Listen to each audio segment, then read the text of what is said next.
Hi, I'm Rob, and this is Dave. We're professional cabinet installers here to demonstrate a frameless cabinet install.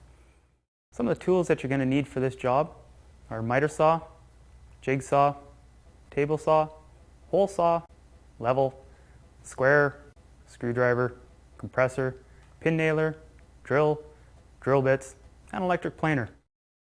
First thing you're going to want to do is verify the order. Go over it with your designer so you know where everything goes. Then cross-check your order with the packing slip to ensure that everything is there. Unpack the cabinets and check for damage as soon as possible. Remove the doors, drawers, and shelves from the cabinet and carefully place them in order not to damage them. Go through the cabinets and identify the finished ends. Make sure you have an installation kit and the right screws before you start.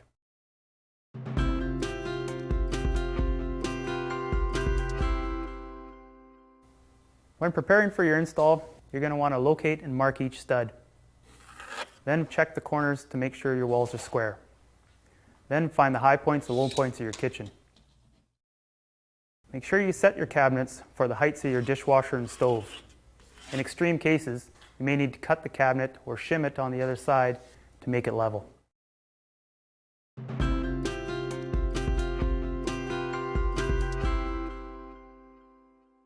On a base cabinet installation, at the end of a cabinet run, Dave will be installing a filler and an overlay filler in order to clear uneven walls or door casings.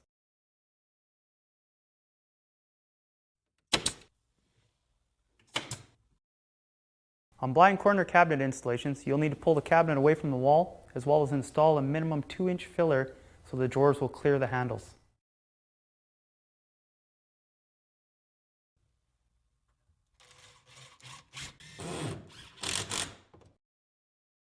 As another option, if you're installing a BCCQ cabinet, all you need to do is put it into place and level it.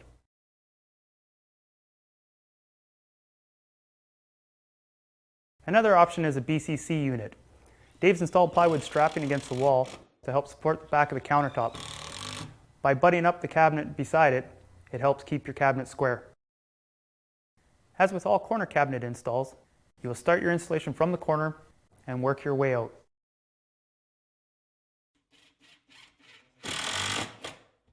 In this demonstration, our flooring is already installed, but in some installs where your flooring is not in place, then each cabinet will need to be shimmed to the height of the flooring. In addition, you will also need to plane your cabinets to ensure they're level. Now that Dave's moved the cabinets into place, we're going to level them, secure them to the wall using the 2.5-inch screws, and we're going to fasten the screw through the hanger strip. Dave has finished fastening the cabinets to the wall. You notice he's left sufficient space for the dishwasher. If there had been a window here, Dave would have centered the cabinet in the middle of the window. That would have moved the whole cabinet run down, causing a space in between his corner cabinet and his adjacent cabinet. There we'd use a filler. When installing the cabinets with a slide-in stove application, use a 3/4-inch filler on either side of the stove opening to ensure that the drawer fronts will clear the control panel of the stove. Now that Dave has leveled the cabinets and secured them to the wall, left sufficient openings for the dishwasher and stove space, we're going to work on the wall cabinets.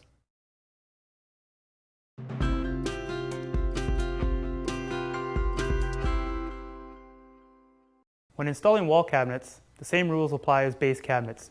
Start from your corner and work your way out. Dave has measured for the stove cabinet and found the center so he will know where to hang the adjacent cabinets. He's measured the total distance of all cabinets to be installed to make sure there's enough room to accommodate the moldings. He has used pre-cut stilts to achieve the 84-inch cabinet height. He has hung the corner cabinet, plumb and level, and would shim if needed. Special note, frameless cabinets have a bottom, and they are identified by the edge banding.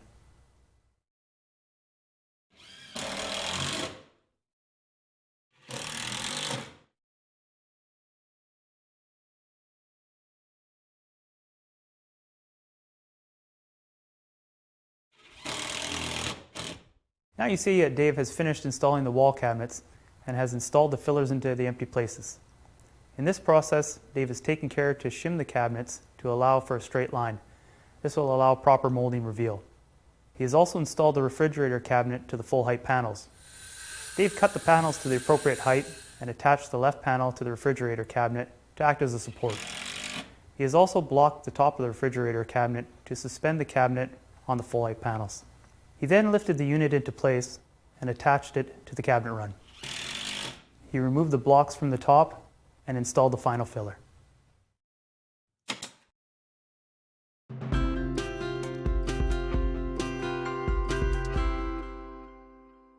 Before installing the moldings, first you'll need to figure out where the reveal starts. On this particular molding, it will start at the step down, and that will be flush with the cabinet. Most moldings have a nailer strip. They can be installed two different ways. One, by nailing them, or two, by screwing them. As you can see, Dave has finished installing the cabinets and molding. To achieve this, Dave had to measure the proper length of the molding and subtract 3/4 inch per end panel. By doing this, it'll give you the proper length. We used blocks on our miter saw and cut the moldings upside down. This will ensure a proper angle. Dave has stained the miter cuts prior to gluing. He also tested the fit of the molding pieces by dry fitting them before gluing and nailing them into place. After gluing, he then taped the pieces together until they dried for a tight, long-lasting fit. After installing the light rail, we suggest using an opaque silicone. This will block the under cabinet lighting from shining through.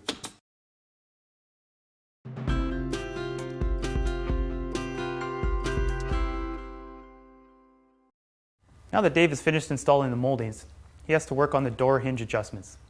The door hinge has 3 adjustments: up and down, in and out, and side to side. In doing this, you will maintain equal spacing between the doors, giving you a nice clean look. Melamine drawers have a figure 8 system. This will allow you 1/4 inch adjustment either way. Wood drawer boxes have many adjustments: the figure 8 system, front up and down wedge, and an adjustable back leveling. One of the big advantages of a frameless cabinet is an easy removal hinge system. As you can see, this speeds up installation. Installing the glass will require clear silicone. Center the glass and then place a bead of silicone around the edge to hold it in place. This will require about 2 hours to dry before you hang the door.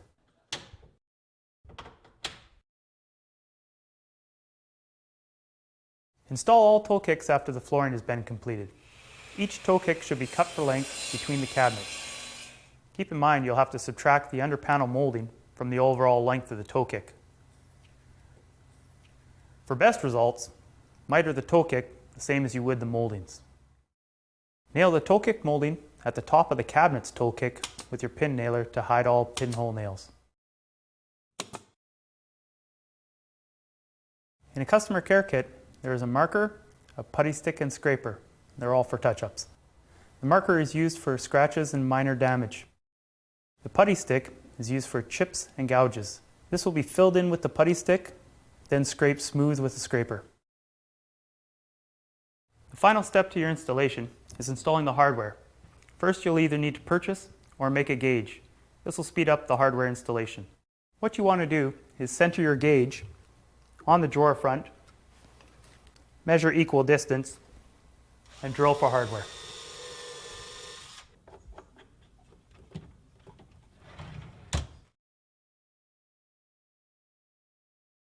We built a different gauge for the door hardware. Be sure to countersink the back of the holes to ensure that they don't scratch other doors or center stiles.